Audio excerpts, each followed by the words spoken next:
gracias por venir a la hora geológica. Es un placer para nosotros estar aquí junto contigo. Vamos a escuchar tu presentación. Casualmente la presentación viene muy cerca del ejercicio Meteoro que se va a realizar este fin de semana y viene muy a tono con todo lo que está haciendo. Bienvenido al Ministerio de Energía y te damos la palabra para que comience tu presentación. Muchas gracias por la invitación. Gracias a los asistentes en el teatro. Bueno, comenzamos. Nosotros vamos a presentar el comportamiento de la sismicidad a partir del registro de las estaciones sismológicas. Son datos, está puesto aquí en la primera pantalla, son datos no publicados, son datos inéditos. A partir del procesamiento que se ha hecho de toda la red de estaciones donde han intervenido un montón de compañeros de las estaciones asistidas, la estación central del servicio sismológico. Hay que reconocer el trabajo de todos los que han permitido que en estos momentos contemos con un catálogo de terremotos desde 1964-65 que comenzaron las estaciones en Cuba y que continuaron con la red de estaciones digitales que tenemos ahora en estos momentos, que ya son 21.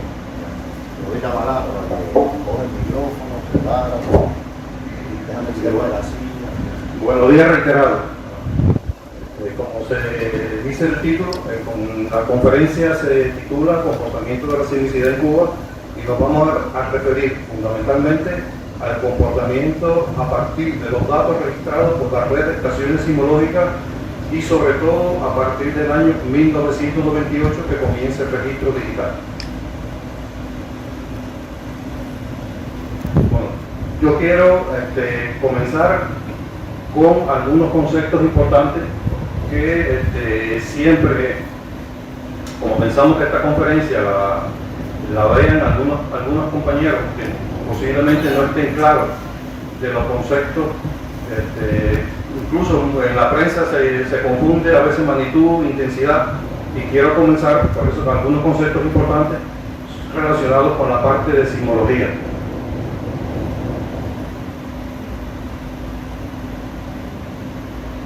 La intensidad. La intensidad es la medida subjetiva del tamaño del terremoto en base a descripciones de cómo fue sentido y los daños que produce. La intensidad se mide, nosotros en Cuba la medimos, como se muestra en la diapositiva, por la escala MS del 98, que es la escala europea que comenzó a regir, como su nombre lo indica, a partir del año 98, y la intensidad depende de la magnitud del terremoto, depende de la distancia del epicentro, depende de las características del suelo, depende del estado técnico de la construcción y depende del patrón de radiación de la zona sísmica. Es decir, la intensidad es un criterio, como se dice, muy subjetivo, depende de varias cosas y no tiene que ver, pero no es lo mismo que la magnitud.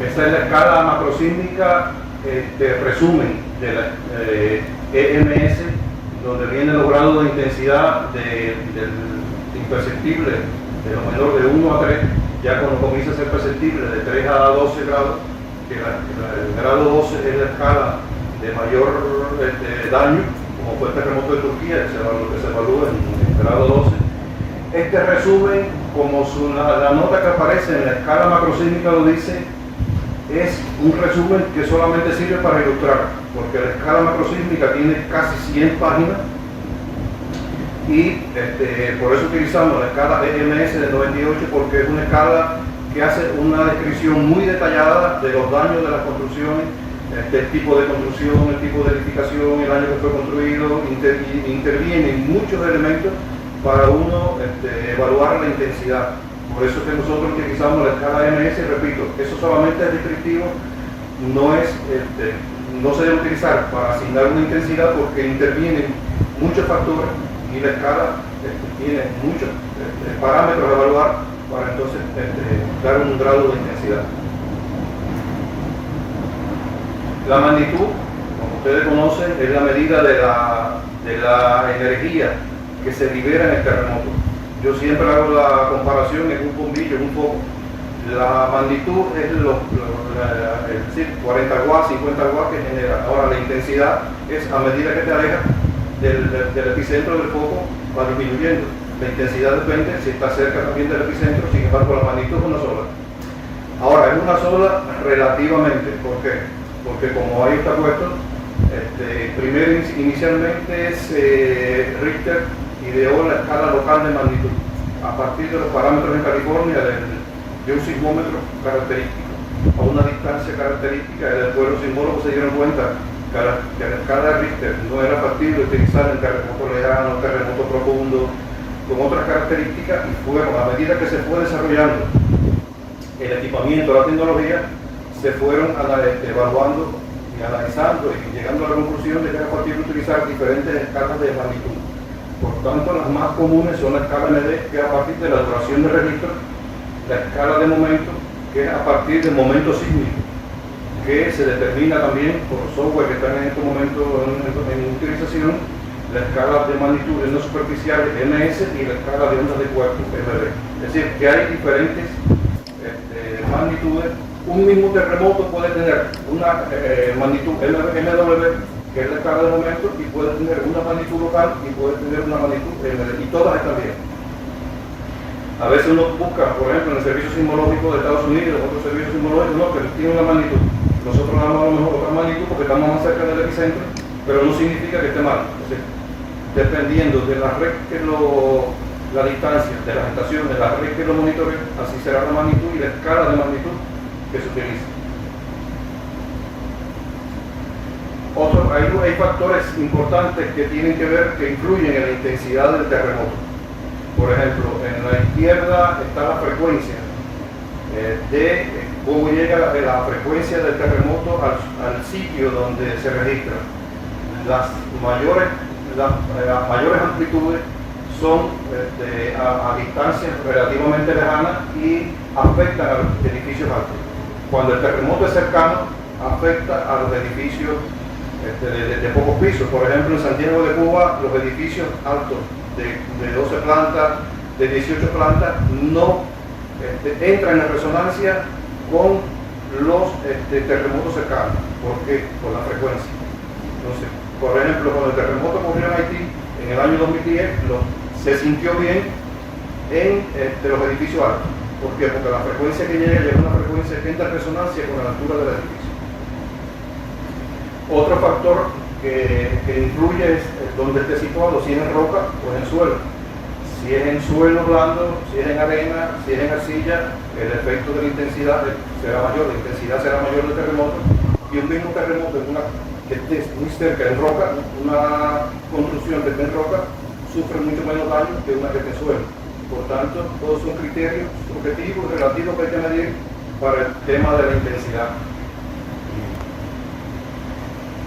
Yo le traigo el ejemplo de la Ciudad de México, en el terremoto de 1985, a 300 kilómetros de distancia del epicentro, provocó unos 9.000 muertos, se calcula entre 9.000 y 10.000. Colapsaron 371 edificios, todos altos. ¿Por qué?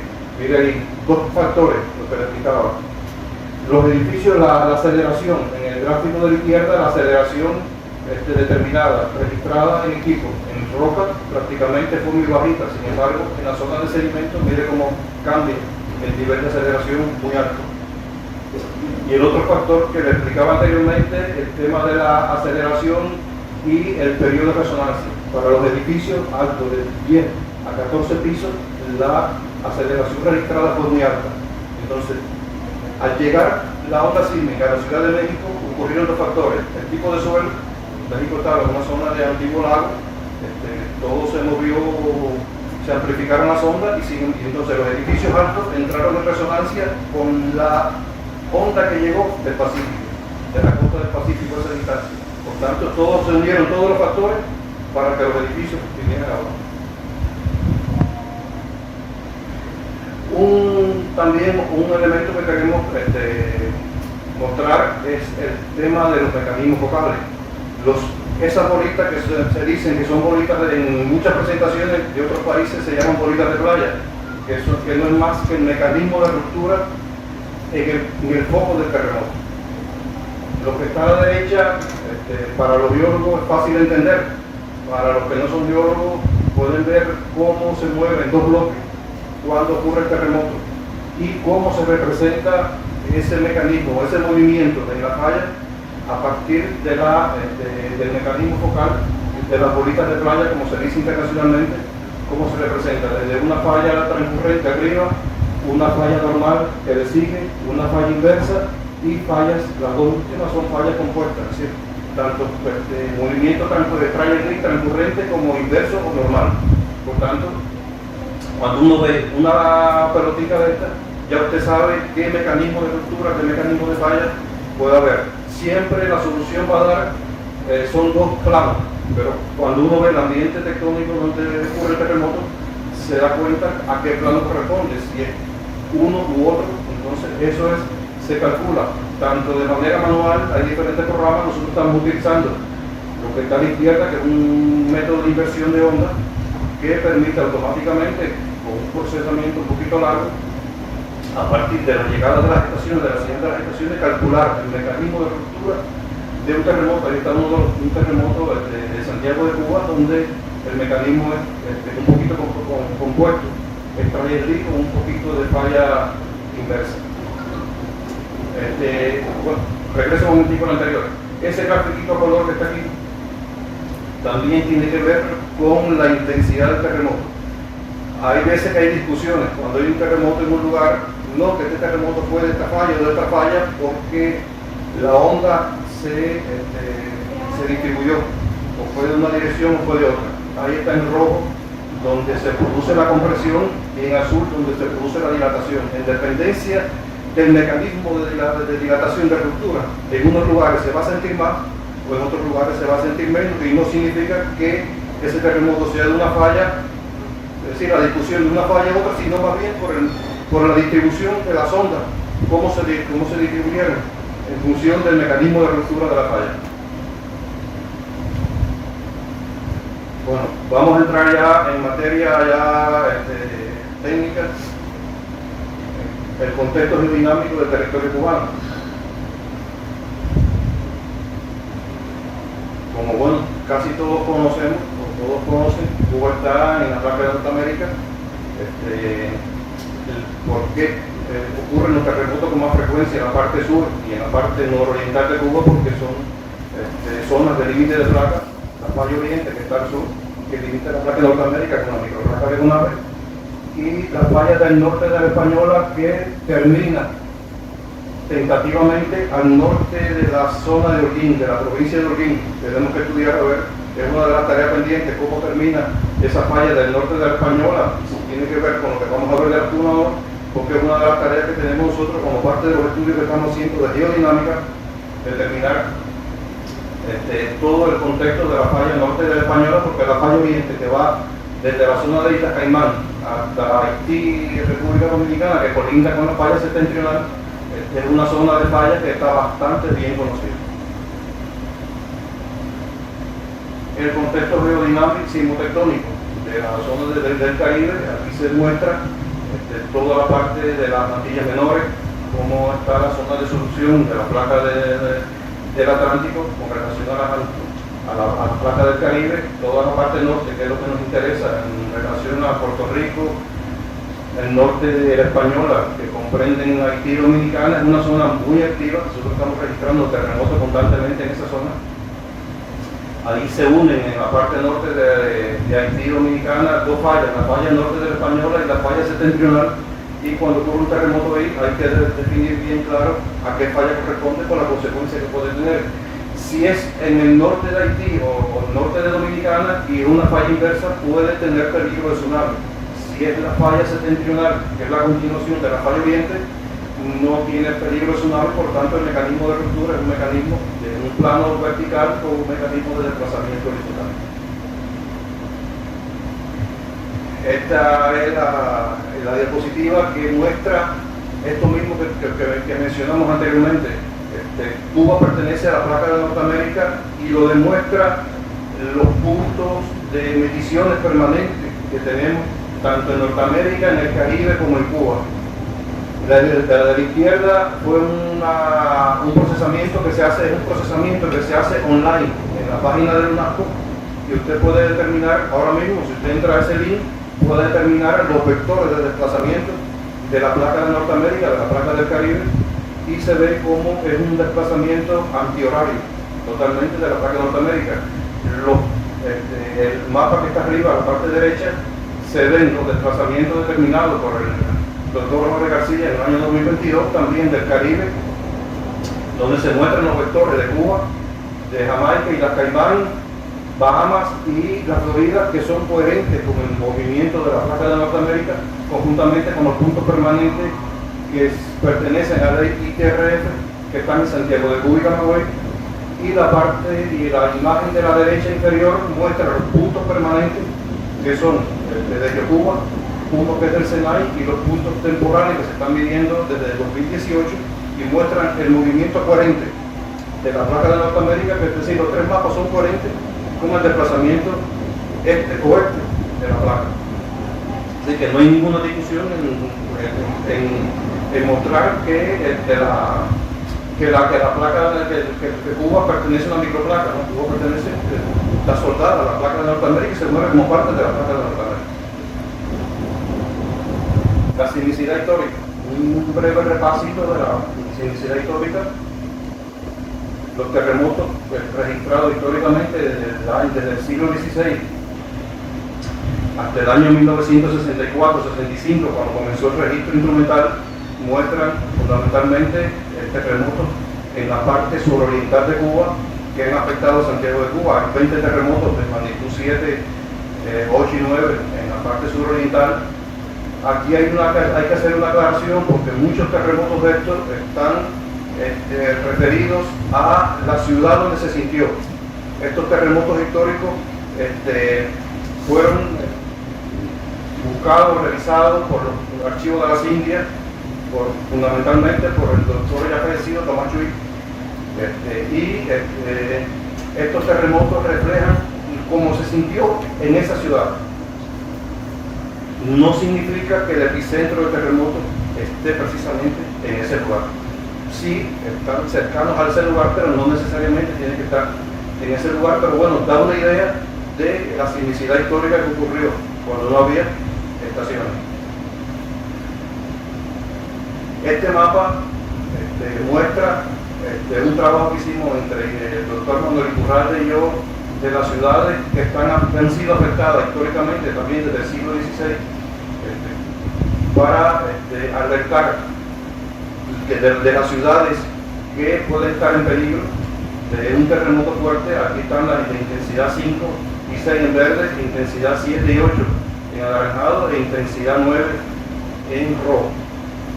Aquí se ve Santiago de Cuba, la más afectada, pero bueno, hay ciudades como San Cristóbal en Pinar del Río, que también fue afectada en 1880 por un terremoto, y así a lo largo del país hay ciudades, así que no solamente se han registrado terremotos y han sido afectadas ciudades en el oriente de Cuba, sino más bien en todo el país, incluyendo el occidente del país.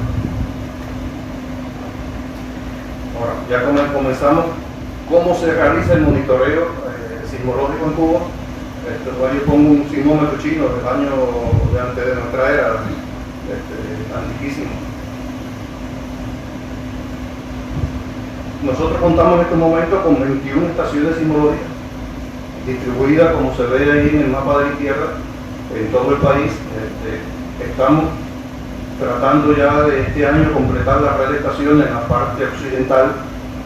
Las que están en verde son las que estamos trabajando ya para terminar de instalar. Terminamos ya Esmeralda, terminamos Florencia, estamos trabajando en Esmeralda, nos queda Quemado de Guine, Pinar del Río y La Isla. Ya con estas que están microlocalizadas, ya pensamos este año completar la red centro-occidental para lograr un monitoreo de hasta 1 de magnitud, con precisión de 1, homogeneizar todo el país para evitar, como van a ver después en los mapas de epicentro, que los terremotos en la región occidental se concentren alrededor de las estaciones, sino que estén bien localizados. En la imagen de la derecha se muestra la página web nuestra.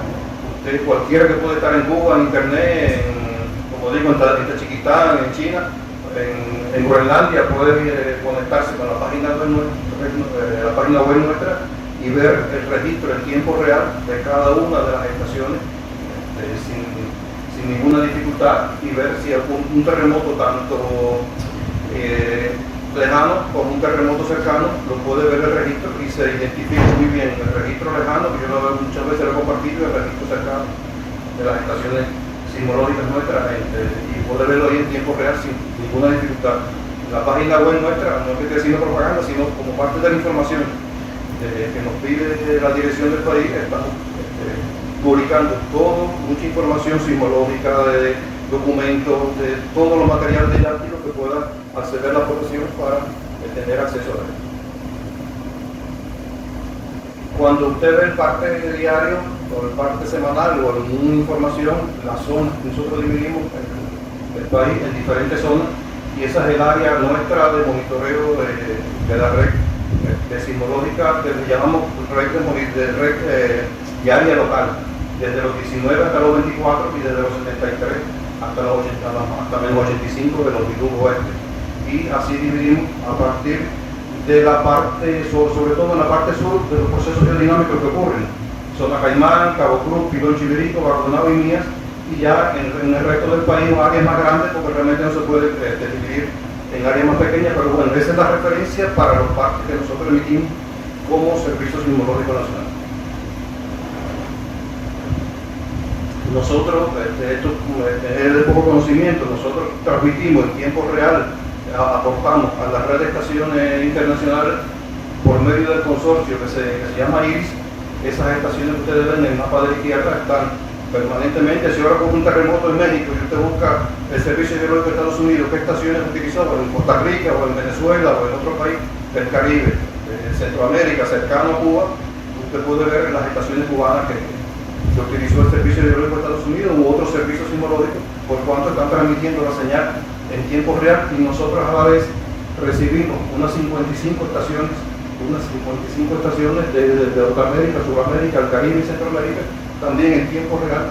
Nosotros en la estación central nuestra tenemos dos mapas, uno que monitorea automáticamente los terremotos internacionales de América y otro local para Cuba. Entonces en el internacional de América, automáticamente, si ocurre un terremoto ahora mismo, les pongo el ejemplo de México, ya va a salir inmediatamente el epicentro con la magnitud, con toda la localización, porque tenemos todas las estaciones nuestras en tiempo real de todo América, a partir del consorcio y repito. Bueno, el comportamiento, ahora que vamos a entrar en materia de verdad técnica, del interés de la conferencia, que era necesario abordar algunos aspectos para que se conocieran, de los que no conocen el servicio sismológico, el comportamiento de la sismicidad, por lo tanto registrado de las estaciones sismológicas. Vamos a ver después un mapa contando. Miren, aquí yo representé aquí las magnitudes desde el año 65 hasta ahora, abril del 2023. El primer registro es analógico. El primer registro, aquí está una compañera que nos acompaña y que participó en esta parte del registro analógico, que se hacía a partir de papel fotográfico, del registro de rumilla, se calculaba manualmente el epicentro del terremoto. Después, cuando ya se hace una inversión con la República Popular China en el año 1998, se moderniza el servicio sismológico y se introduce la tecnología digital, pero no es hasta el año 2010 que esa tecnología digital ya se transmite digitalmente a la estación central. Era registro digital, pero se mandaba la información por teléfono, por planta, a la estación central. Todavía no había la tecnología de transmitir en tiempo real la señal, y ya después, a partir de 2010, que fue una segunda etapa de inversión del Servicio Sismológico Nacional, comienza el registro ya digital totalmente. Por eso hay veces que no se pueden mezclar mapas de epicentro ni datos de una etapa, otra etapa, porque fueron calculados en el registro analógico, por ejemplo, con una magnitud que era la magnitud K, magnitud por metodología soviética. Ya después cambió todo el procesamiento con los software que se están utilizando, ya cambió todo el sistema de procesamiento y cambia, hasta cierto punto influye en el tema de las magnitudes. Este es el mapa, yo lo muestro totalmente sin filtrar, de 1965 a 2023. Lo que yo le explicaba anteriormente, había estado la estación de Soroa en Pinar del Río, la estación de Manicarao en el centro y la estación de Cacorro aquí en Camagüey. Ahí se ven los núcleos del epicentro de terremotos, porque estos son los terremotos registrados por esas estaciones, y como hay lagunas entre esas estaciones, porque la ausencia de estaciones sismológicas en esos lugares no permitió registrar terremotos que estaban en esos sitios un poco alejados de las estaciones. Por tanto, se ha perdido información de terremotos pequeños, porque los terremotos de magnitud mayor que 3 se registran por todas las estaciones, sino terremotos pequeños que nos permiten dar seguimiento del comportamiento de las estaciones. Aquí lo vemos ya, como a partir del 98 comienza el registro digital. Aquí yo muestro una figura desde, arriba la cantidad de terremotos, abajo la siguiente imagen, el acumulado de terremotos, la magnitud de los terremotos y la energía liberada. Es interesante, es interesante ver, primero, a partir de 2010, que hay un aumento del registro de terremotos porque mejoró es decir, se hizo una inversión, mejoraron las presentaciones. Y en la magnitud, que ustedes ven aquí de 2020, que fue en enero de 2020, el 28 de enero de 2020, el aniversario de natalicio de Martí, era un terremoto de 7.7 en Isla Caimán, entre Isla Caimán y Jamaica, que es el terremoto de mayor magnitud registrado por el Servicio Sismológico Nacional. Ahí se ve cómo todas las magnitudes que están anteriormente no se ven, porque la escala de magnitud es una cosa que hay que explicar, es una escala logarítmica. Un terremoto de 7 es 32 veces superior al de 6. No es que sea una unidad, sino 32 unidades superiores. Por tanto, hay quien dice, bueno, con esta serie de terremotos se está liberando la energía acumulada. No, para nada, esos son centavos. Esos son kilos comparados con los billones que tiene que ver con un terremoto. Ahí se ve, con una magnitud 7.7. Ya absorbe todo, no se ve más ninguna magnitud en el tema de la energía. Muy poquitico, pero hay que fijarse muy bien para ver otras magnitudes, pero sin embargo no se ve. Aquí yo filtré, como habíamos comentado hace un rato, los terremotos registrados por más de 3 estaciones del 98 al 2023. Ya aquí se va viendo dónde está ocurriendo la sismicidad y son los epicentros mejor ubicados. Cuando se ve allá un zoom en la parte oriental, se va a ver como la parte norte de Oriente tiene un comportamiento, tiene que ver solamente con una estructura, y la parte sur con otra estructura. Aquí yo puse también Haití. Nosotros estamos registrando un número importante de terremotos desde el año 2010, que ocurrió el terremoto de Haití, después del año 2021, y se ve todo el comportamiento de la sismicidad a partir del año 98. Aquí hago un zoom en la parte, un detalle, en la parte de oriental y en la parte de Haití. Y aquí se está viendo con más claridad la parte suroriental, la parte de Cabo Cruz, que son zonas muy definidas por los procesos biodinámicos que ocurren en la parte suroriental del país y Maicí. Yo no voy a entrar, es decir, yo voy a presentar solamente datos, no voy a entrar en discusión si es una falla, si esta no es otra falla, sino más bien son datos. Y después, a partir de los datos, ya después, en otro momento, entraremos en discusiones de la génesis de la sismicidad, pero se ve muy bien Cabo Cruz, se ve muy bien el terremoto que ocurrió después voy a hacer un detalle de ese terremoto entre Isla Caimán y Cabo Cruz, la zona suroriental, la zona de Imías, al sur de Maicí, al suroeste de Maicí, y la parte norte. En la parte norte se destacan varios clústeres de terremotos, y se destaca sobre todo la parte de Moa, donde desde el 98 también vamos a hacer un detalle. Comenzó a manifestarse una actividad sísmica muy interesante, y la parte norte de la Tuna. Aquí vamos a detener un momentico. Yo hice varios perfiles. Estos perfiles, los bordes, tanto por la parte sur, por la parte norte y atravesando oriente del noreste a suroeste, para ver en profundidad cómo se distribuyen los hipocentros de los terremotos, y eso después podemos inferir en qué está ocurriendo desde el punto de vista geodinámico en la parte oriental. Y aquí están las pelotitas que yo les mencioné ahorita, los mecanismos de los terremotos.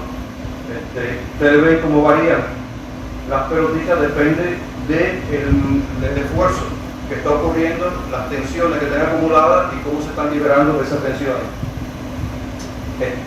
Todo estos cortes, aquí le pongo con la costa porque aquí este software no permite poner la costa. Y por ejemplo en la parte norte, este corte de Maicí hasta Las Tunas, que ustedes ven aquí, suroeste, noroeste, sureste, noroeste, Maicí, se ve la distribución muy independiente. La zona de Moa, este clúster que ustedes ven aquí fue en abril de este año, donde ocurrió una serie de terremotos, unos cuantos terremotos al sur de Moa, casi en los límites con la provincia de Guantánamo. Estos son los terremotos que se han registrado ya más próximos a la localidad de Moa, y estos son los terremotos de Las Tunas. Aquí se ve sur a norte, desde el perfil 1, desde este perfil, con corte, hasta acá. Este es el último, que es de Las Tunas, como contrario a lo que nosotros pensamos, Las Tunas está manifestando los hipocentros con una dirección hacia el noreste, mejor dicho. Muy interesante. Aquí, bueno, después pueden ver en detalle estos cortes. Vamos a ver una presentación en 3D. Aquí están los hipocentros en 3D. Este es como si fuera una vista. Esta vista es de sureste a noroeste. Esta es la parte sur, los hipocentros que hay que investigar, no sabemos qué está ocurriendo, qué está pasando en la parte de Baconado, sur de Santiago de Cuba, que con el espesor que tiene la corteza en esta zona no era para que se registraran terremotos con profundidad de 80, 90, 100 kilómetros de profundidad. Está pasando algo muy interesante en esa zona. Aquí está toda la parte norte, Maicí, Moa, la zona de Las Tunas y la zona de la Bahía de Nipe y la zona de Las Tunas. Toda la parte norte tiene un comportamiento relacionado con los esfuerzos que están teniéndose en la parte de continuación de la falla norte de la Española y la parte sur con la falla oriente. A ver, no, regresa. Ajá, aquí yo le pongo las pelotitas también porque es interesante ver cómo al sur, en la zona de Mar Verde, donde ocurrió la serie de terremotos del 2016, ocurren procesos de compresión, pero el rumbo de la falla aquí es vertical. Vamos a verlo después también en detalle. Aquí vertical norte-sur. Sin embargo, aquí es compresión correspondiendo con el proceso transpresivo que hay aquí en la zona del promontorio o cinturón deformado de Santiago de Cuba. Esta es otra vista ya mirando del noroeste al sureste, también para que se puedan ver bien los hipocentros de los terremotos, cómo penetran aquí en la parte sur, un poquito inclinado al norte, toda la parte sur, visto desde arriba, la zona de Moa. Repito, esta es la serie de terremotos que ocurrió en abril de este año, en la zona de Moa y la zona de Las Tunas. Como se ve, sí que hay que ver qué está pasando ahí, qué procesos geodinámicos están ocurriendo, y sobre todo en Las Tunas, donde nunca se había registrado esta actividad sísmica, ni con la estación de Cacorro, que está trabajando desde el año 74, 75 por ahí, que está cerca, es la que está más cerca de esta zona. Es decir, no se relaciona con la cantidad de estaciones, sino que es un proceso que con una o dos estaciones se hubiera registrado esa actividad sísmica que estuviera ahí. Vamos a ir haciendo zoom. Esto ya estamos en el 2010 a 2023. Igualmente se ven los clústeres de los terremotos, Soroba, Nicaragua, Cacorro y la parte suroriental de Cuba. Este es el comportamiento de la sismicidad desde 2010 al 4 de abril, donde ya cortamos hasta abril del 2023. Aquí se ven varias series de terremotos ya con más detalle. El 2016, que fue la que se afectó Santiago de Cuba, que fueron varios días, más de un mes. que estaban personas durmiendo en la calle por la actividad sísmica que se estaba registrando.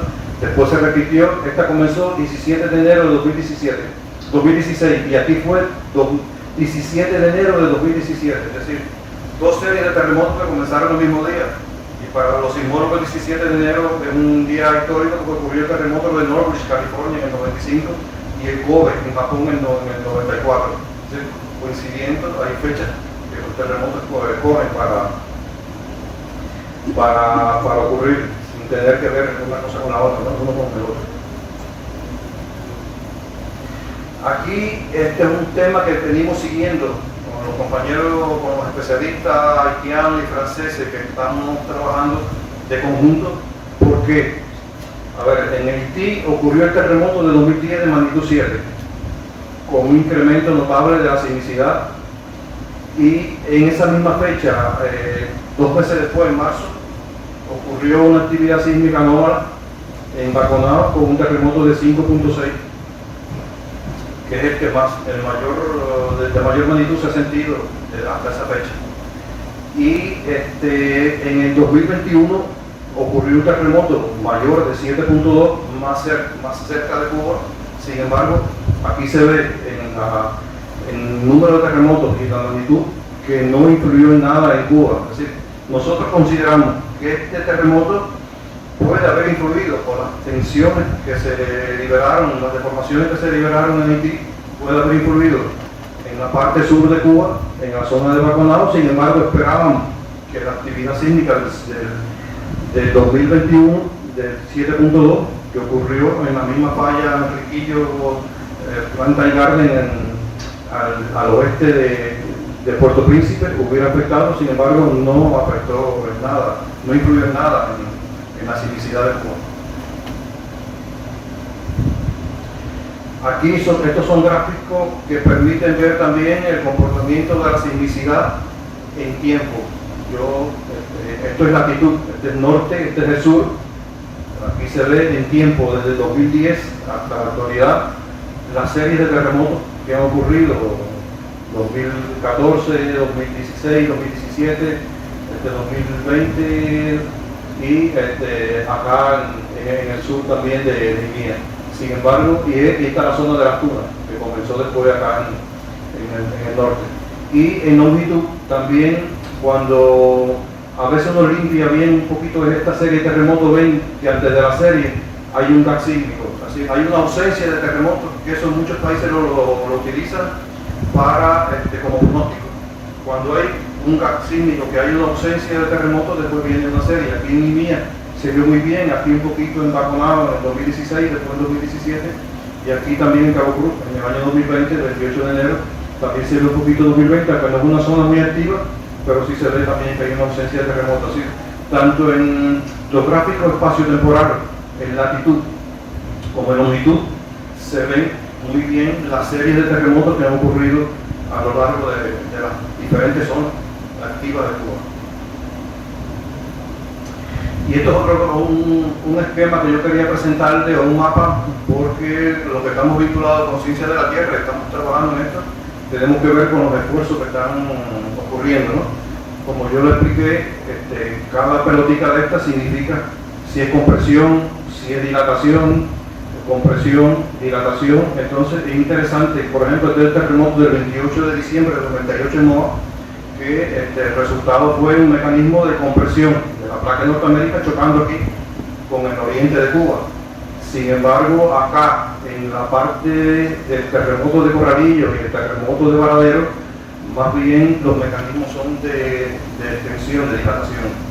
Son esfuerzos totalmente diferentes en la parte norte oriental y en la parte norte de la región centro-occidental de Cuba. Y aquí se ve, puro transcurrente el Trayerlic por la falla oriente, y aquí se ve también que todos los procesos biodinámicos que ocurren aquí son complicados. No es puro el Trayerlic como se pensara, que es la falla oriente. Más bien son procesos que pueden ser compresión, pueden ser localmente distensión, en dependencia de la complejidad tectónica que hay en cada uno de estos sectores que están al sur de la zona oriental de Cuba.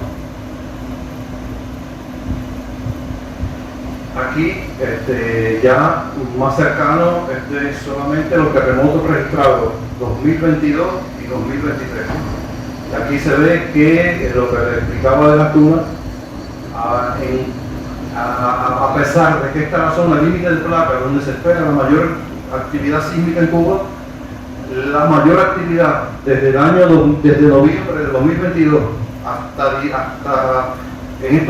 estos momentos, abril-mayo de 2023, la mayor actividad sísmica se ha registrado en la plataforma de Bahamas, un lugar muy tranquilo, que no hay antecedentes ni de sismicidad ni de ningún tipo de estructura tectónica que genere esa sismicidad.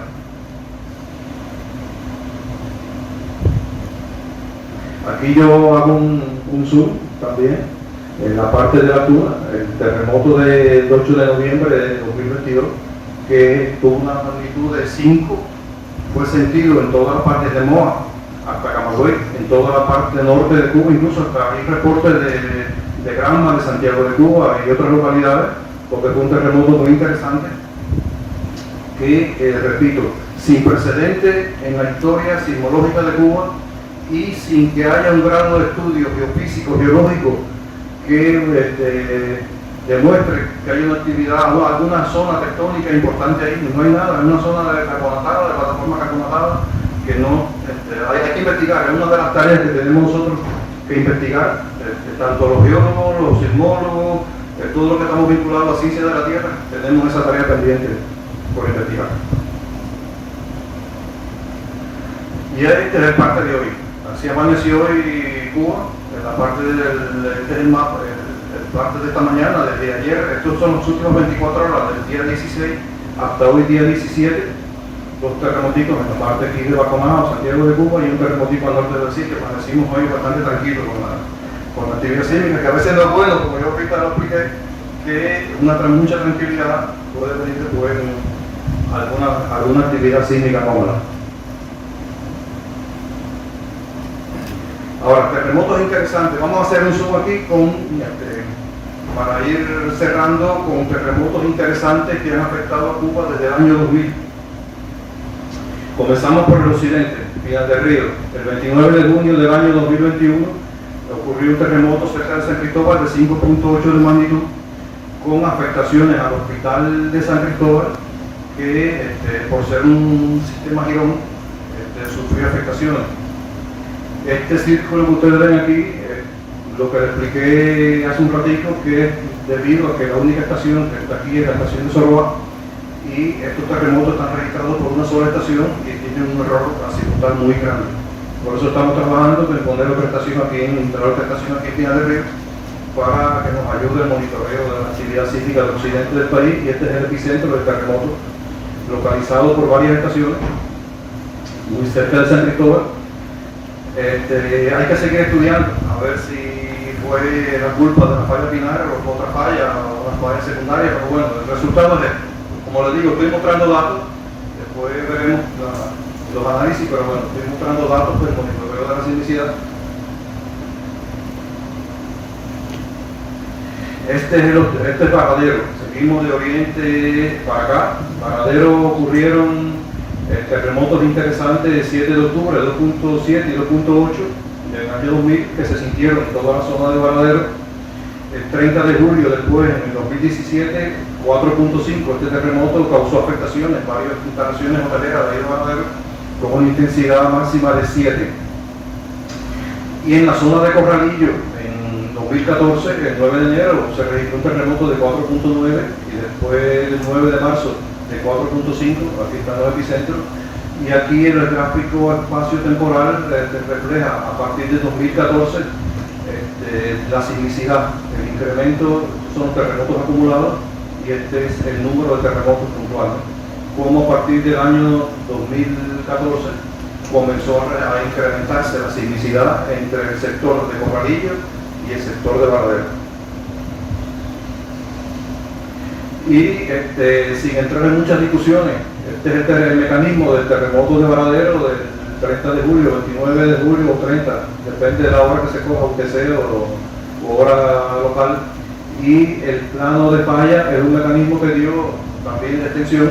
El plano de falla tiene una dirección noroeste-sureste que coincide, por eso a mí me gusta este esquema tectónico que se presentó en la Convención de Geociencia del año 2019 y presenta una complejidad tectónica aquí en la zona donde se divide la península de Icaco del territorio emergido y coincide realmente el mecanismo, la dirección de la falla con el mecanismo, con el mecanismo del terremoto.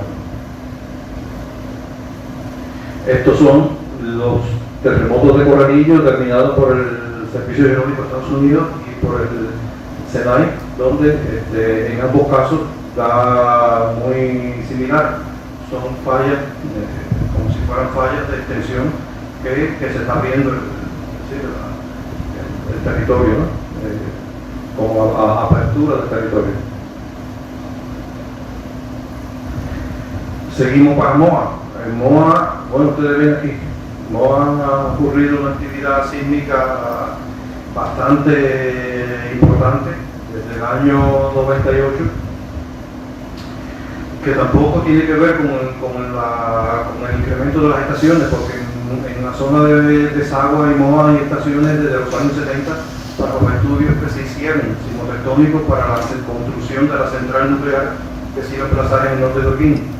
Y a partir del 28, bueno, el 20 de marzo, el primer terremoto de 4.3 de magnitud, que fue una intensidad de 6, fue aquí en esta zona al norte de Cupey, y posteriormente ya el 28 de diciembre del año 98, un terremoto de 5.4 de magnitud con intensidad de 6 igual, con 1200 réplicas, se registró, esta es la energía y este es el número de terremotos. Y ya a partir del año 98 se ha venido registrando una actividad sísmica bastante interesante en la zona de MOA, para nosotros interesante, para MOA un peligro, ¿no? Que abarca toda esta zona a los alrededores de MOA, desde la zona norte y hasta la zona emergida, el territorio emergido, que también es una tarea que nos corresponde investigar la génesis y realmente qué está pasando en esa zona, por qué se concentra esa actividad sísmica tan importante al sur y al oeste de la zona de MOA. Aquí tenemos el terremoto de la serie de terremotos de 2016 al sur, que se conoció como serie de Mar Verde, al suroeste de Santiago de Cuba. Este es el mecanismo principal. Todos los mecanismos de estos terremotos dieron un plano, igual que los epicentros, un plano norte-sur. Nosotros asumimos que es que el choque de la microplaca de Bolave, que está aquí, con la placa de Norteamérica, genera el promontorio de una zona transpresiva y un mecanismo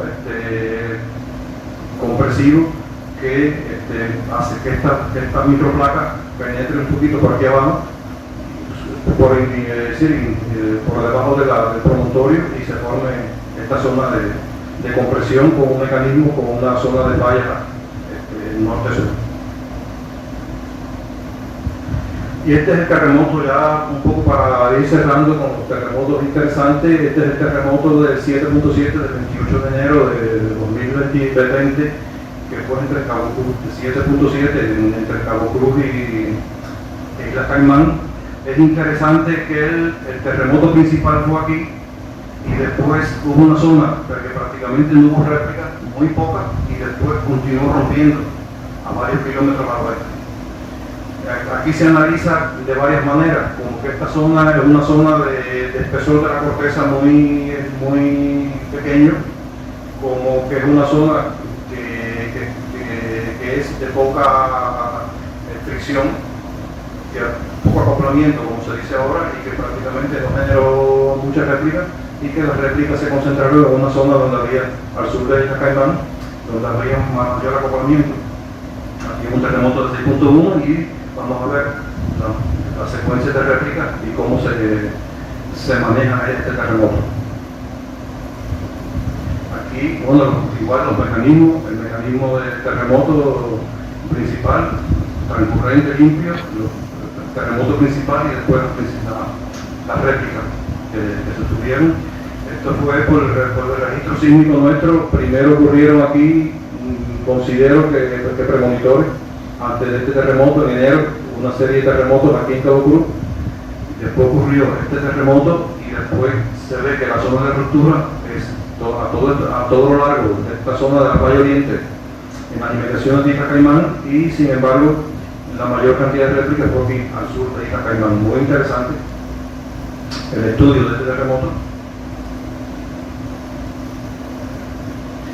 Aquí fue lo que estábamos comentando hace un rato, cómo las estaciones permanentes GNSS o GPS, como podrían llamarle,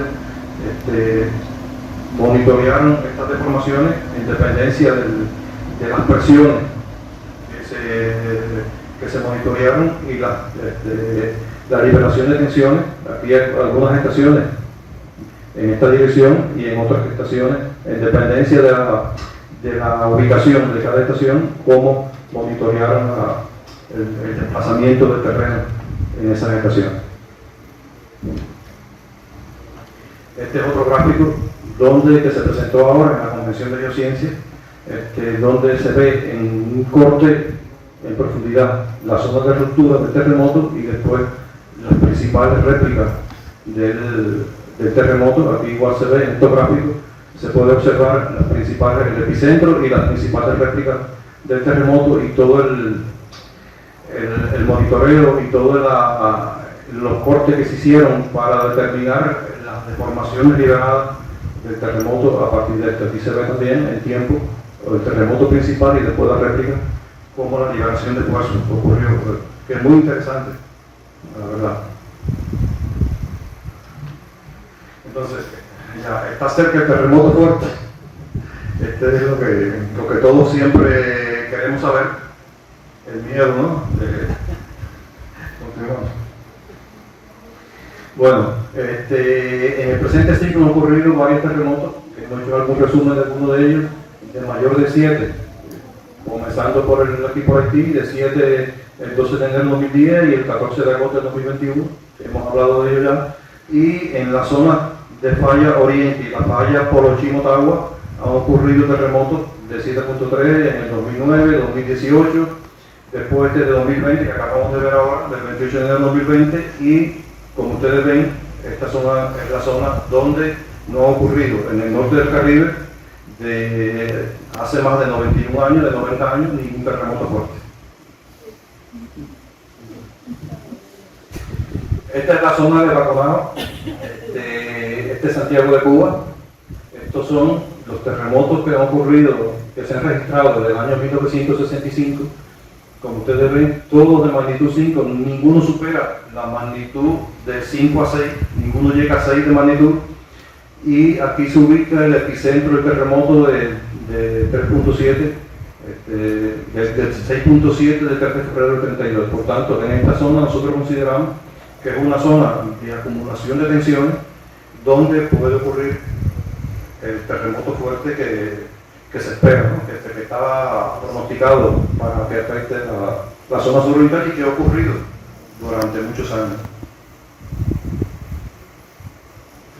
Esto es un modelo que hizo el doctor Vladimir Moreno de las zonas, a partir de las zonas que se han experimentado ya rupturas con terremotos moderados o fuertes y las zonas donde se espera, en las zonas rojas, donde se espera que ocurra terremoto fuerte en los próximos 5 años, la zona suroriental, la zona norte de Haití y República Dominicana, este segmento que está entre el terremoto de 2010 y 2021, Jamaica en este sector y algunos sectores de aquí de la falla Motagua-Polochi. Por tanto, este es el pronóstico de los terremotos fuertes que nosotros esperamos y la magnitud de los terremotos. Aquí es 7.2, aquí 7.5 por el segmento de falla y el segmento que no se ha roto a partir de terremotos históricos por la energía acumulada que hay en esos sectores. Y ya como última presentación, las perspectivas de estudio. ¿Sí? Nosotros estamos trabajando, queremos estudiar en detalle la zona de la falla Pinar, la zona norte de las Tunas, como había dicho anteriormente, la zona oriental. En la zona oriental, además de la sismicidad, estamos trabajando en modelo de corteza con la inversión de datos de las señales sismológicas. Ya trabajamos tuvimos hasta el mando los espesores de las diferentes capas repito, la inversión de datos, pero estuvimos trabajando en Francia hace poco y vamos a trabajar ahora en la microplaca diagonal también en la modelación por inversión de la señal sismológica, toda la parte de esta zona y otros estudios que queremos hacer aquí. Y bueno, este es un resumen más o menos en la parte de sismicidad. Hay otros estudios que tienen que ver con la ingeniería sísmica, con el peligro, con otras cosas, pero bueno, estamos hablando de la parte de sismicidad.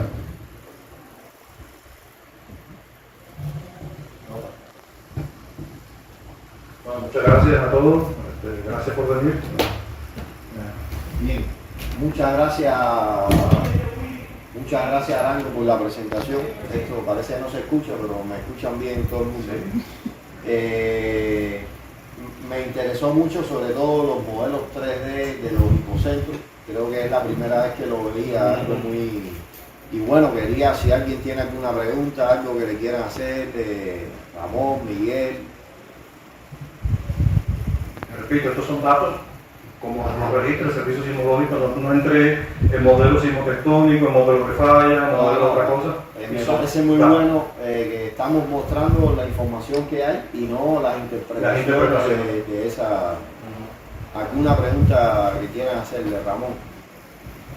Arango, buenos días. Buenos días. Échate un poquito para Arango, a ver si te Sí, por favor.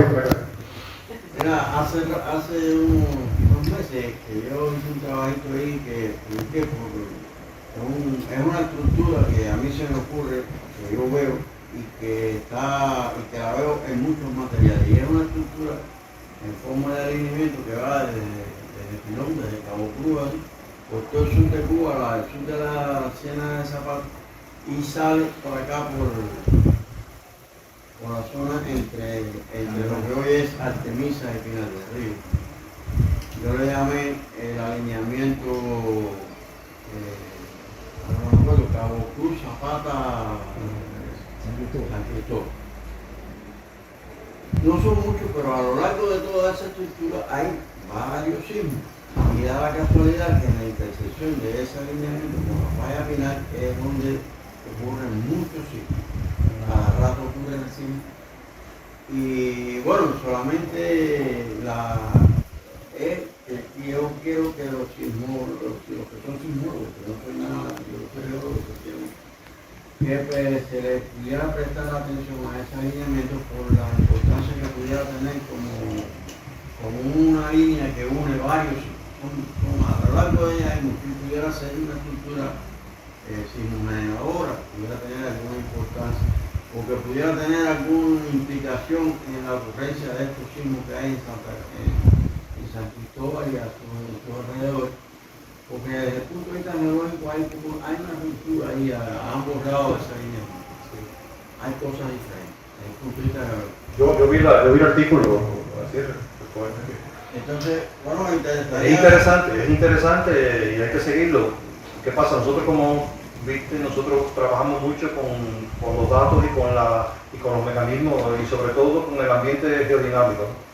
Hay que ver, porque para nosotros, actualmente la tectónica, y no quiero entrar en discusión, es mucho menos, todo lo que ocurre en la litosfera, en la corteza terrestre, está debido a fuerza horizontal.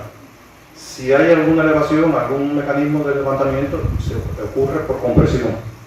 Entonces hay que ver, hay un desnivel en el fondo marino, en el relieve del fondo marino, igual que ocurre en muchos lugares, que ustedes van a estudiar mucho, de la plataforma cubana, que cae a la parte a la parte noroeste del Caribe, lo que está al sur de la isla de la Juventud, etc.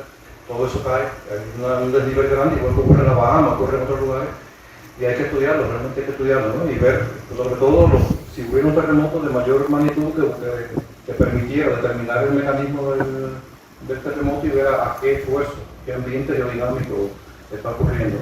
Porque como ustedes vieron en los GPS, toda la placa de Norteamérica y Cuba se mueve de este a oeste.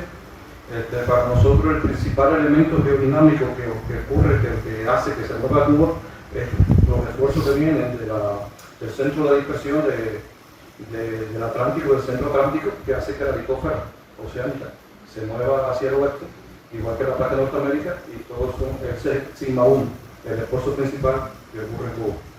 Y frenado al sur por la microplaca de Donald. Una pregunta que te iba a hacer a Arango.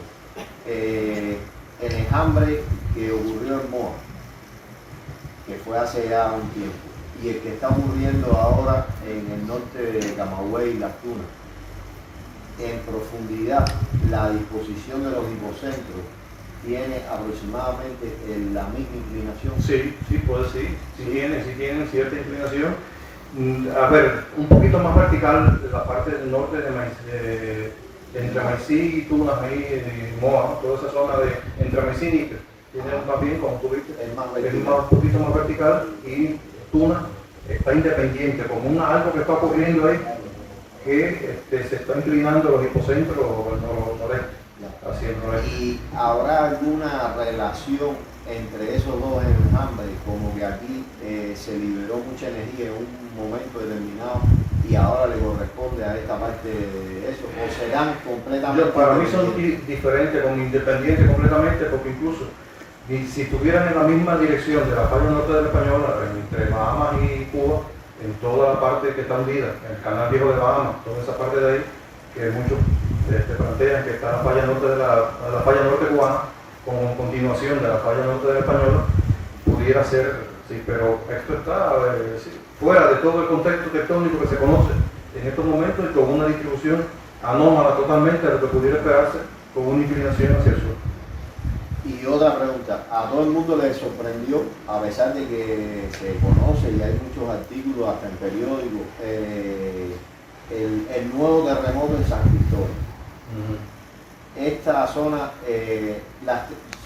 dijiste que todavía, o sea, que eso falta estudio y eso, pero por la información que hay, ¿está vinculado a la falla Pinar? ¿Hay algo que se haya hecho algún estudio ahí que se conozca? ¿Hay alguna...? Hay que estudiar. Mira, sobre la falla Pinar, el terremoto de San Cristóbal, hay una vieja discusión si fue de la falla Pinar, si fue de la falla Guane, si es de otra falla que está al sur. Algunos especialistas plantean que es al sur. Nosotros siempre asociamos a la falla Pinar porque es la más cerca, la más importante, y como tú ves análisis geomorfológico, de hecho, bueno, el doctor Ildefonso, otros especialistas, se ve desplazamiento de las corrientes fluviales, se ven los abanicos fluviales, se ven muchas características, las facetas triangulares de la falla Pinar, etcétera, etcétera, y evidentemente es una falla que está activa, que puede tener una componente compleja, no puro normal ni puro transcurrente, sino más bien oblicua, ¿no? Con componente transcurrente y normal a la vez, ¿no? Entonces hay que ver en qué profundidad está la falla Pinar, qué características tiene.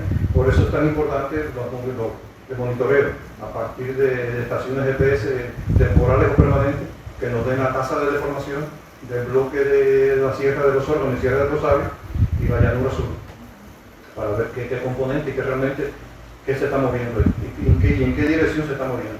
Ya. Bueno, ¿alguna otra pregunta? No, entonces le damos las gracias al doctor Arango, le tenemos un regalito aquí. Un regalito, una jarrita de la hora geológica para que lo tenga ahí, para que no cerveza santiaguera. Muchas gracias a ustedes por la invitación, repito, gracias a los que estuvieron presentes, y espero no haber ocurrido con las cosas que presentamos, ¿no? Con los datos que presentamos. Bueno, saludos.